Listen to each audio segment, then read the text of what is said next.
Hi guys, welcome back to my YouTube channel that is Swapna's tutorial. So ನೀವೇ ನನ್ನ ಚಾನಲ್ಗೆ subscribe ಆಗಿಲ್ಲ ಅಂದರೆ ಪ್ಲೀಸ್ ಸಬ್ಸ್ಕ್ರೈಬ್ ಆಗಿ, ವೀಡಿಯೋಸ್ನ ಲೈಕ್ ಮಾಡಿ, ಶೇರ್ ಮಾಡಿ, ಹಾಗೆ ಕಮೆಂಟ್ ಮಾಡಿ.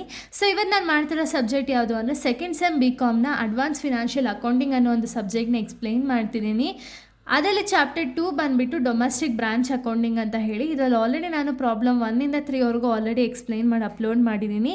ಸೊ ಇದು ಬಂದುಬಿಟ್ಟು ಪ್ರಾಬ್ಲಮ್ 4 ಆಗಿದೆ. ಇದು 14 ಮಾರ್ಕ್ಸ್ ಪ್ರಾಬ್ಲಮ್ ಆಗಿದೆ. ಓಕೆನಾ? ಸೊ ನೋಡಿ, ಇದು 4th ಪ್ರಾಬ್ಲಮ್ನ ನಿಮಗೆ ಇನ್ನೊಂದು ಸ್ವಲ್ಪ ಡೀಟೇಲ್ಡಾಗಿ ಇನ್ಫಾರ್ಮೇಷನ್ ಇನ್ನೂ ಸ್ವಲ್ಪ ಇನ್ಕ್ಲೂಡ್ ಮಾಡಿ ಕೊಟ್ಟಿರೋವಂಥ ಒಂದು ಕ್ವಶನ್. ಓಕೆನಾ? ಸೊ ನೋಡಿ, ಇಲ್ಲಿ ಏನೇನೆಲ್ಲ ಡೀಟೇಲ್ಸ್ ಇದೆ ಅಂತ ಹೇಳಿ ನೋಡ್ತಾ ಹೋಗೋಣ. From the following particulars related to Ramanagar branch prepare the necessary accounts in the book of head office ಅಂತ ಹೇಳಿ ಕೊಟ್ಟಿದ್ದಾರೆ. ಓಕೆನಾ? ಸೊ ನೆಸೆಸರಿ ಐಟಮ್ಸ್ ಏನಿದೆಯಲ್ಲ ಅದನ್ನು ನಾವು ಬುಕ್ ಒಂದು ಹೆಡ್ ಆಫೀಸ್ ಬ್ರಾಂಚ್ ಅಕೌಂಟಲ್ಲಿ ನೀವು ಪ್ರಿಪೇರ್ ಮಾಡಬೇಕಾಗುತ್ತೆ. ಸೊ ಇಲ್ಲಿ ಏನೇನೆಲ್ಲ ಡೀಟೇಲ್ಸ್ನ ಕೊಟ್ಟಿದ್ದಾರೆ ಅಂದರೆ, ಸ್ಟಾಕ್ ಆ್ಯಸ್ ಆನ್ 1/4/2020 9,000 ರೂಪೀಸ್ ಕೊಟ್ಟಿದ್ದಾರೆ. 1/4/2020 ಅಂದರೆ ಏನು? ಓಪನಿಂಗ್ ಸ್ಟಾಕ್ 1/4/2020 ಅಥವಾ ಇಲ್ಲಿ ಏನು ಡೀಟೇಲ್ಸ್ ಡೇಟ್ ಕೊಟ್ಟಿದ್ದಾರಲ್ಲ ಇಯರ್ ಎಂಡಿಂಗು, ಸೊ ಅದನ್ನು ಯಾವುದೇ ಒಂದು ಓಪನಿಂಗ್ ಸ್ಟಾಕ್ ಏನೇ ಕೊಟ್ಟಿದ್ರು ಕೂಡ ಎಲ್ಲನೂ ಎಲ್ಲ ಹೋಗಬೇಕು, ಡೆಬಿಟ್ ಸೈಡಲ್ಲೇ ನೀವು ರೆಕಾರ್ಡ್ ಮಾಡಬೇಕು. ಓಕೆನಾ? ಅದೇ ಸ್ಟಾಕ್ ಆನ್ 31/3/2021 ಎಷ್ಟಕ್ಕೆ ಇರಲಿ ಅದನ್ನೆಲ್ಲ ನೀವು ಯಾವ ಕಡೆ ರೆಕಾರ್ಡ್ ಮಾಡ್ತೀರಾ? ಕ್ರೆಡಿಟ್ ಸೈಡ್ ರೆಕಾರ್ಡ್ ಮಾಡ್ತೀರಾ. ಓಕೆನಾ? ಸೊ ನೋಡಿ, ಇಲ್ಲಿ ಡೇಟಾಸ್ನ ಕೊಟ್ಟಿದ್ದಾರೆ. 1/4/2020 ಅಂದರೆ ಏನು? Opening balance debit side. Petty cash 1/4/2020 ಕೊಟ್ಟಿದ್ದಾರೆ, opening balance debit side. Furniture opening ಬ್ಯಾಲೆನ್ಸ್ನ ಕೊಟ್ಟಿದ್ದಾರೆ, ಇದನ್ನು ಕೂಡ ಡೆಬಿಟ್ ಸೈಡ್ನ ತೊಗೊಳ್ತೀರಾ. ಕ್ರೆಡಿಟ್ ಆಸ್ ಓಪನಿಂಗ್ ಬ್ಯಾಲೆನ್ಸ್ನ ಕೊಟ್ಟಿದ್ದಾರೆ 4,000, ಇದು ಕೂಡ ಒಂದು ಡೆಬಿಟ್ ಸೈಡೇ ತೊಗೋಬೇಕಾಗುತ್ತೆ. ಬಿಲ್ಸ್ ಪೇಯಬಲ್ ಒಂದು ಓಪನಿಂಗ್ ಬ್ಯಾಲೆನ್ಸ್ನ ಕೊಟ್ಟಿದ್ದಾರೆ, ಇದು ಕೂಡ ಡೆಬಿಟ್ ಸೈಡೇ ತೊಗೊಳ್ತೀರಾ. ಓಕೆನಾ? ಗೂಡ್ಸ್ ಸೆಂಡ್ ಟು ಬ್ರಾಂಚ್ ಅಂದರೆ ಏನು? ಇದನ್ನು ಡೆಬಿಟ್ ಸೈಡ್ ತೊಗೊಳ್ತೀರಾ. ಓಕೆನಾ? ಸೆಂಡ್ ಆಗ್ತಿದೆ ಅಂದರೆ ಡೆಬಿಟ್ ಸೈಡ್ನ ತೊಗೊಳ್ತೀರಾ. ಅದೇ ಗೂಡ್ಸ್ ಏನಾದರೂ ರಿಟರ್ನ್ ಆಗ್ತಿದೆ ಅಂದರೆ ಕ್ರೆಡಿಟ್ ಸೈಡ್ ತೊಗೊಳ್ತೀರಾ. ಓಕೆನಾ? ಕ್ಯಾಶ್ ರಿಸೀವ್ಡ್ ಫ್ರಮ್ ಡೇಟಾಸ್ ಆಗಿರಲಿ, ಸೇಲ್ಸ್ ರಿಟರ್ನ್ ಫ್ರಮ್ ಡೇಟಾಸ್ ಆಗಿರಲಿ, discount allowed to the debtors ಆಗಿರಲಿ, ಈ ಡೇಟಾಸ್ ರಿಲೇಟೆಡ್ ಐಟಮ್ಸ್ನೆಲ್ಲ ನೀವು ಎಲ್ಲಿ ರೆಕಾರ್ಡ್ ಮಾಡಬೇಕು? ಡೇಟಾಸ್ ಅಕೌಂಟಲ್ಲಿ ರೆಕಾರ್ಡ್ ಮಾಡಬೇಕು. ಓಕೆನಾ? ಬ್ಯಾಡ್ ಡೇಟ್ಸ್ ಇದೆಲ್ಲ ಡೇಟಾಸ್ ರಿಲೇಟೆಡ್ ಐಟಮ್ಸ್ ಅಲ್ಲ. ಈ ಡೇಟಾಸ್ ರಿಲೇಟೆಡ್ ಯಾವುದೇ ಐಟಮ್ಸ್ ಬಂದರೂ ಕೂಡ ಎಲ್ಲ ಐಟಮ್ಸ್ನ ಎಲ್ಲಿ ರೆಕಾರ್ಡ್ ಮಾಡ್ತೀರಾ? ನೀವು ಯೂಶ್ವಲಿ ಡೇಟಾಸ್ ಅಕೌಂಟಲ್ಲಿ ರೆಕಾರ್ಡ್ ಮಾಡ್ತೀರಾ. ಓಕೆನಾ?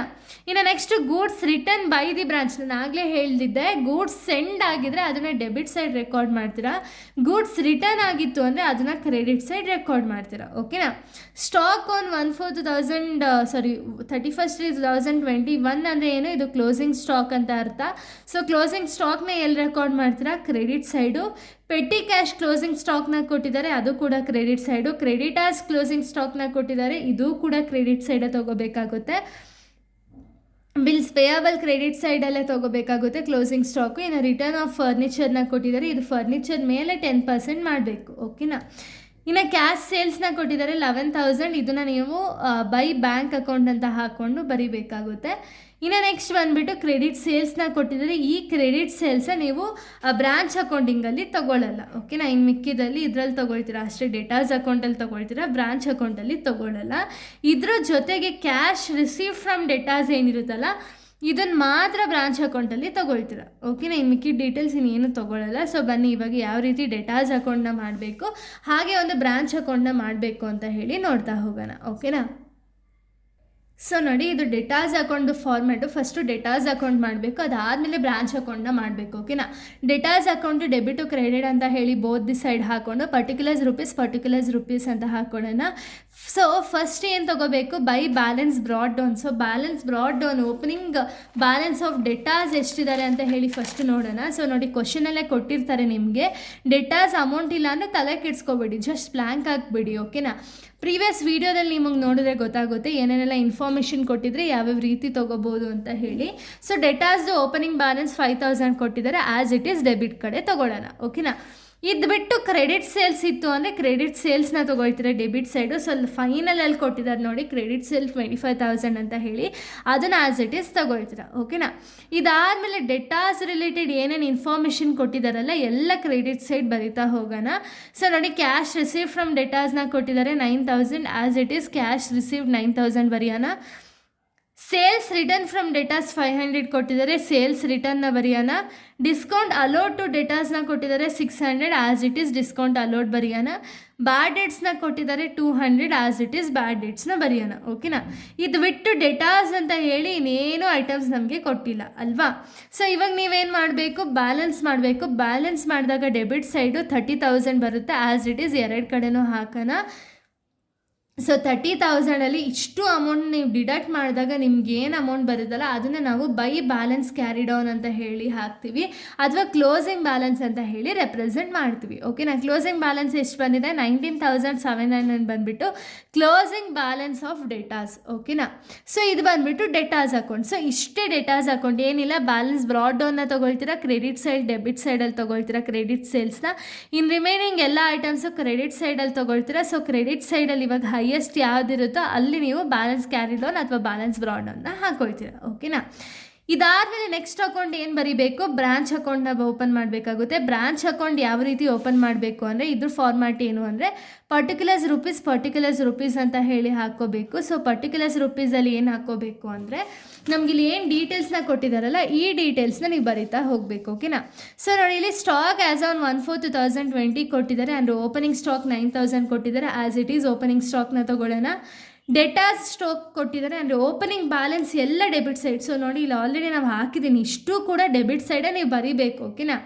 ಡೆಬಿಟ್ ಸೈಡ್ 5,000 ಹಾಕ್ಕೊಳ್ತೀರಾ. ಪೆಟ್ಟಿ ಕ್ಯಾಶ್ ಓಪನಿಂಗ್ ಬ್ಯಾಲೆನ್ಸ್ ಕೊಟ್ಟಿದ್ದಾರೆ 600 ಆ್ಯಸ್ ಇಟ್ ಈಸ್ ತೊಗೊಳ್ತೀರಾ. ಫರ್ನಿಚರ್ ಓಪನಿಂಗ್ ಬ್ಯಾಲೆನ್ಸ್ ಕೊಟ್ಟಿದ್ದಾರೆ 7,000 ಆ್ಯಸ್ ಇಟ್ ಈಸ್ ತೊಗೊಳ್ಳೋಣ. ಕ್ರೆಡಿಟರ್ಸ್ ಓಪನಿಂಗ್ ಬ್ಯಾಲೆನ್ಸ್ನ ಕೊಟ್ಟಿದ್ದಾರೆ. ಈ ಕ್ರೆಡಿಟರ್ಸ್ ಓಪನಿಂಗ್ ಬ್ಯಾಲೆನ್ಸ್ ಬಂದುಬಿಟ್ಟು, ಕ್ರೆಡಿಟರ್ಸ್ ಅಂದರೆ ಏನು? ಲಯಾಬಿಲಿಟೀಸ್. ಓಕೆನಾ? ಸೊ ಲಯಾಬಿಲಿಟೀಸ್ದು ಓಪನಿಂಗ್ ಬ್ಯಾಲೆನ್ಸ್ನ ನೀವು ಎಲ್ಲಿ ತೊಗೋಬೇಕು ಅಂದರೆ ಕ್ರೆಡಿಟ್ ಸೈಡ್ ತೊಗೊಳ್ತೀರಾ. ಓಕೆನಾ? ಇದು ಕ್ರೆಡಿಟರ್ಸ್, ಸಾರಿ. ಸೊ ಕ್ರೆಡಿಟರ್ಸ್ದು ಓಪನಿಂಗ್ ಬ್ಯಾಲೆನ್ಸ್ ಬಂದುಬಿಟ್ಟು ಕ್ರೆಡಿಟ್ ಸೈಡ್ ತೊಗೊಳ್ತೀರಾ 4,000. ಅದೇ ರೀತಿ bills payable. So bills payable ಕೂಡ ನಿಮಗೆ ಕ್ರೆಡಿಟರ್ಸ್, ಅಂದರೆ ಇದು ಕೂಡ ಒಂದು ಲಯಾಬಿಲಿಟಿ ಅಲ್ವಾ? ಬಿಲ್ಸ್ ಪೇ ಮಾಡಬೇಕು. ಸೊ ಇದು ಕೂಡ ಕ್ರೆಡಿಟರ್ಸು. ಈ ಕ್ರೆಡಿಟರ್ಸ್ ಅಮೌಂಟ್ ಅಂದರೆ ಒಂದು ಲಯಬಿಲಿಟೀಸ್ ಆಗಿರೋ ರೀಸನಿಂದ ಈ ಓಪನಿಂಗ್ ಬ್ಯಾಲೆನ್ಸು ಕೂಡ ಕ್ರೆಡಿಟ್ ಸೈಡೇ ತೊಗೊಳ್ತೀರಾ. ಬಿಲ್ಸ್ ಪೇಯಬಲ್ ಕ್ರೆಡಿಟ್ ಸೈಡೇ ಹಾಕೊಳ್ತೀರಾ. ಓಕೆನಾ? ಸೊ ಇದೇ ಕನ್ಫ್ಯೂಸ್ ಆಗೋದು ನೋಡಿ. ಇವಾಗ ನಾನು ಎಲ್ಲನೂ ಕೂಡ ಡೆಬಿಟ್ ಸೈಡ್ ಅಂತ ಹೇಳಿ ಮೆನ್ಷನ್ ಮಾಡಿದೆ, ಬಟ್ ಏನು ಇಲ್ಲಿ ಅಡ್ಜಸ್ಟ್ಮೆಂಟ್ ಓದಬೇಕಾದ್ರೆ ನಮಗೆ ಗೊತ್ತಾಗುತ್ತೆ ಏನು ಅಂದರೆ ಕ್ರೆಡಿಟರ್ಸ್ ಅಂದರೆ ಯಾರು? ಇದು ಲಯಾಬಿಲಿಟಿ ಬಿಸ್ನೆಸ್ ಅವ್ರು ಪೇ ಮಾಡಬೇಕು. ಸೊ ಅದಕ್ಕೆ ನಾವು ಅದನ್ನು ಓಪನಿಂಗ್ ಬ್ಯಾಲೆನ್ಸ್ ಏನೇ ಇದ್ರೂ ಅದನ್ನು ನಾವು ಕ್ರೆಡಿಟ್ ಸೈಡೇ ತೊಗೊಳ್ತೀವಿ. ಇದನ್ನು ನೀವು ಫಸ್ಟ್ ಗ್ಯಾಪ್ನ ಕಿಕ್ಕೊಳ್ಳಿ. ಅದ್ರ ಜೊತೆಗೆ ಬಿಲ್ಸ್ ಪೇಯಬಲ್ ಓಪನಿಂಗ್ ಬ್ಯಾಲೆನ್ಸ್ ಇದ್ರೂ ಕೂಡ ಕ್ರೆಡಿಟ್ ಸೈಡೇ ನೀವು ತೊಗೋಬೇಕು. ಓಕೆನಾ?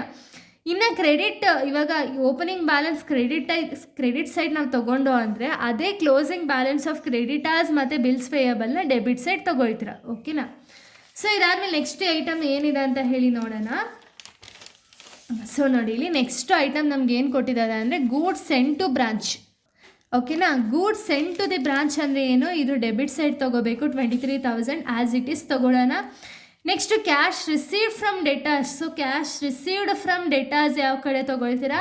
ಸೊ ನೋಡಿ, ಬೈ ಬ್ಯಾಂಕ್ ಅಕೌಂಟ್ ಅಂತ ಹಾಕಿ ಅದರಲ್ಲಿ ಕ್ಯಾಶ್ ಸೇಲ್ಸು ಮತ್ತು ಕ್ಯಾಶ್ ರಿಸೀವ್ ಫ್ರಮ್ ಡೆಟಾಸ್ನ ತೊಗೋಬೇಕು. ಓಕೆನಾ?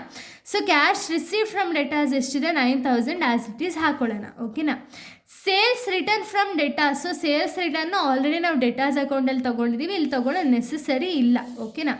ನೆಕ್ಸ್ಟ್ ಡಿಸ್ಕೌಂಟ್ ಅಲೋಡ್, ಇದು ತೊಗೊಳ್ಳೋ ನೆಸೆಸರಿ ಇಲ್ಲ. ಬ್ಯಾಡ್ ಡೇಟ್ಸು ತೊಗೊಳ್ಳೋ ನೆಸೆಸರಿ ಇಲ್ಲ. Goods return by the branch ಅಂದರೆ ಏನು?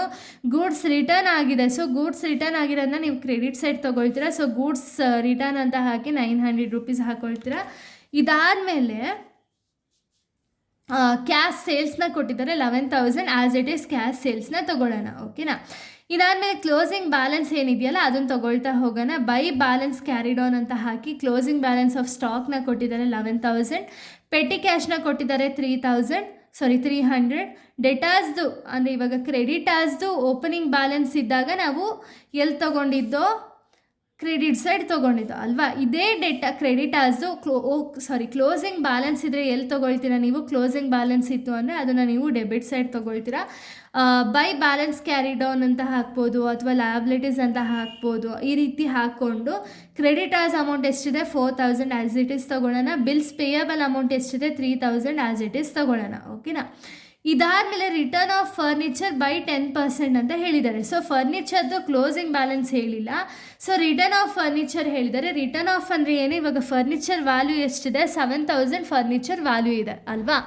ಈ ಫರ್ನಿಚರ್ ವ್ಯಾಲ್ಯೂ ಮೇಲೆ ಇಂಟು 10% ಮಾಡಿದಾಗ ನಮಗೆ 700 ಬರುತ್ತೆ. 7000 ಮೈನಸ್ 700 ಮಾಡಿದಾಗ 6300 ಬರುತ್ತೆ. ಅದನ್ನು ಆಸ್ ಇಟ್ ಈಸ್ ತೊಗೋಬೇಕು. ಓಕೆನಾ. ಇದಾದಮೇಲೆ ಕ್ರೆಡಿಟ್ ಸೇಲ್ಸ್ನ ಕೊಟ್ಟಿದ್ದಾರೆ, ಇದನ್ನು ತೊಗೊಳಂಗಿಲ್ಲ.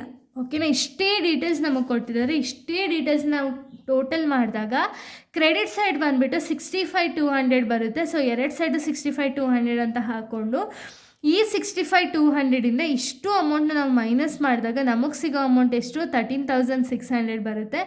ಇದನ್ನು to general profit and loss account ಅಂತ ಹಾಕ್ಕೊಂಡು 13,600ನ ಹಾಕೋಬೇಕು. ಓಕೆನಾ. ಇಷ್ಟೇ ಈ ಪ್ರಾಬ್ಲಮ್ಮು ಬ್ರಾಂಚ್ ಅಕೌಂಟು. ಸೊ ಇಲ್ಲಿಗೆ ಒಂದು ಪ್ರಾಬ್ಲಮ್ ಅನ್ನೋದು ಕಂಪ್ಲೀಟ್ ಆಗುತ್ತೆ. ನೆಕ್ಸ್ಟ್ ವೀಡಿಯೋದಲ್ಲಿ ನಾನು ಬೇರೆ ಒಂದು ಪ್ರಾಬ್ಲಮ್ನ ಎಕ್ಸ್ಪ್ಲೈನ್ ಮಾಡ್ತೀನಿ. So thank you guys, thanks for watching.